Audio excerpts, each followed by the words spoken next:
All right, let's talk about Nestlé. Yes, that Nestlé, the friendly giant that lives in your kitchen pantry. You probably started your day with a cup of their Nescafé, or maybe you're planning to cool down later with a Haagen-Dazs ice cream bar. Their products are everywhere, from the Kit Kats you sneak from the office vending machine to the Purina you feed your beloved slightly too chonky cat.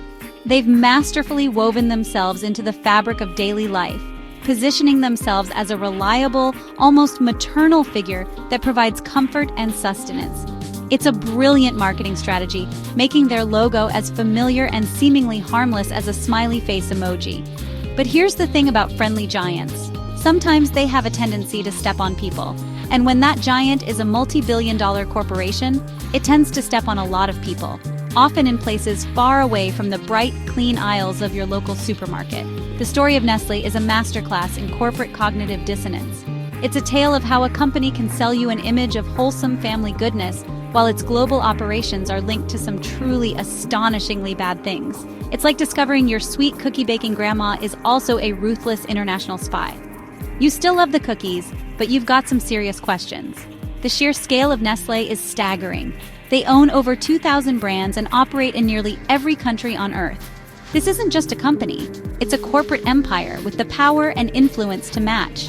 They've spent decades and billions of dollars cultivating an image of trustworthiness. Their advertisements are filled with smiling families, happy babies, and sustainably sourced coffee beans from farmers who are probably also smiling. This carefully constructed facade is their greatest asset, creating a powerful shield of consumer goodwill that makes the bitter truths harder to swallow. The problem is, once you start looking behind the curtain, the picture becomes significantly less smiley.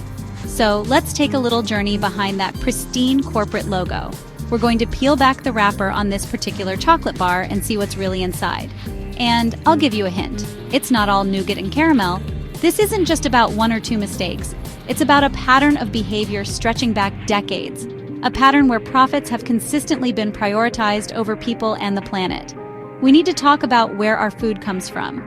And in the case of Nestlé, that conversation gets very, very uncomfortable. Very, very quickly. It's time to look at the ingredients list they don't print on the box.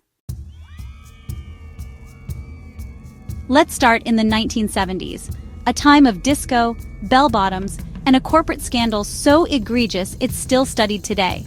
The Great Nestlé Baby Formula Boycott. The company launched an aggressive marketing campaign in developing nations, promoting its infant formula as a modern, healthy, and even superior alternative to breastfeeding. They sent out milk nurses, saleswomen in nursing uniforms, to hand out free samples to new mothers in hospitals. The problem was, once the mothers started using the formula, their own breast milk would often dry up, leaving them with no choice but to buy more. Which, conveniently for Nestlé, was exactly the point. This strategy was catastrophic.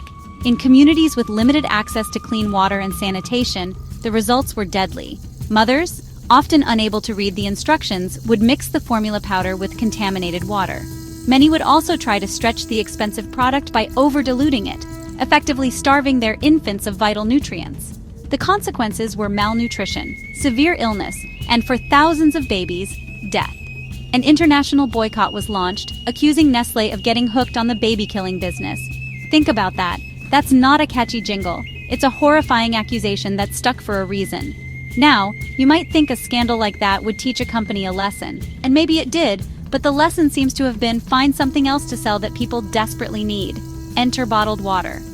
Nestlé is the world's largest producer of bottled water, with brands like Poland Spring, Perrier, and Pure Life. They've built an empire on the simple, audacious premise of taking a basic human right, water, putting it in a plastic bottle, and selling it back to us at a massive markup. It's a business model so bold it's almost impressive, like selling air or charging people to experience the sunrise. This business has had devastating effects on communities and the environment. In places like Pakistan, California, and rural Michigan, residents have accused Nestlé of draining local aquifers, leaving them with dwindling water supplies, all while the company ships that same water out for profit. In the Pakistani village of Bati Dilwan, for example, locals watched their wells run dry after Nestlé set up a Pure Life bottling plant nearby. They were left to drink contaminated water while trucks full of the clean stuff rolled out of the factory gates. It's a perfect, almost villainous business model. Create the problem, water scarcity, and then sell the solution, which is bottled water. Okay, let's move on to something that's supposed to be an uncomplicated source of joy: chocolate. Specifically, the Kit Kat bars and Nestlé Toll House chocolate chips that are staples of lunchboxes and bake sales. The cocoa that goes into these products has to come from somewhere, and for Nestlé, a huge portion of it comes from West Africa, particularly the Ivory Coast. For years, the cocoa industry in this region has been plagued by a horrific problem: the widespread use of child labor, and in some cases, child slavery. And Nestlé, as one of the biggest buyers of cocoa, is right in the middle of it. Numerous investigations by journalists and human rights organizations have uncovered children as young as 10 working on cocoa farms.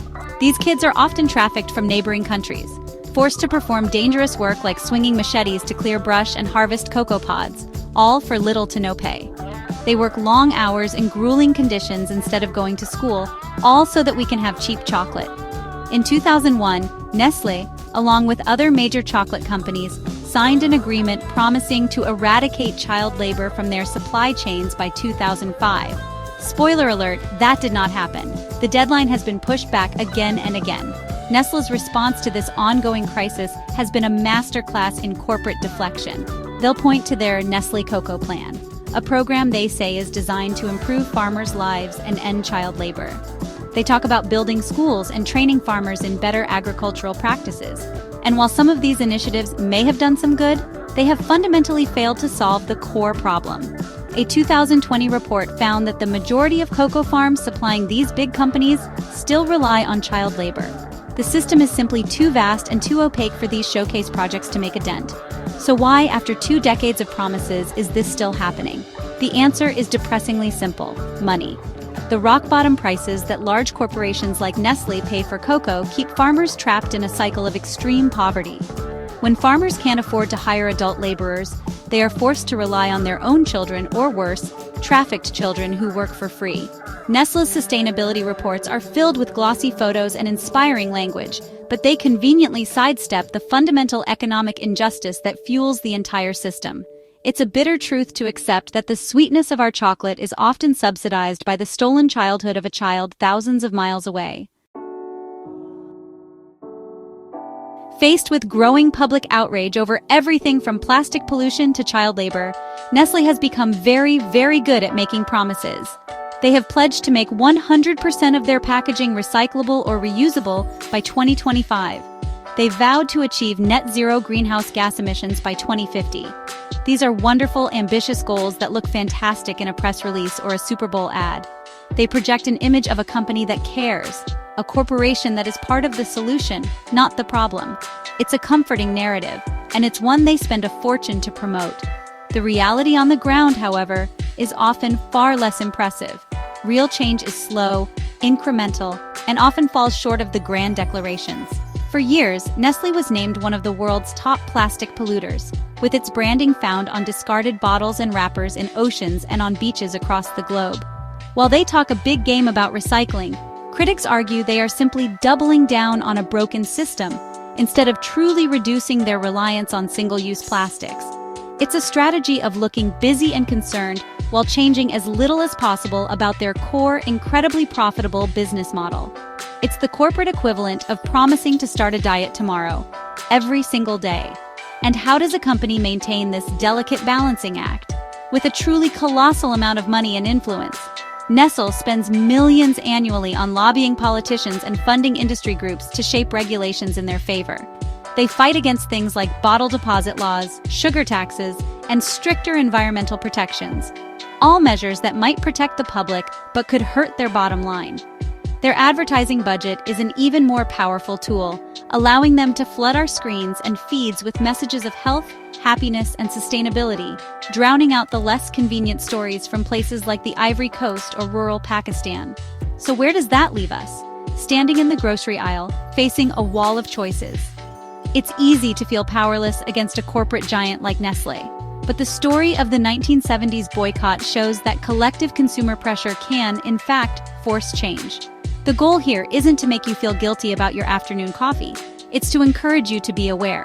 The next time you pick up a product, take a moment to think about the vast, complex, and often brutal global system that brought it to you. Our choices in the supermarket do matter. They send a message, and if enough of us send the same one, Even the biggest giants have to listen.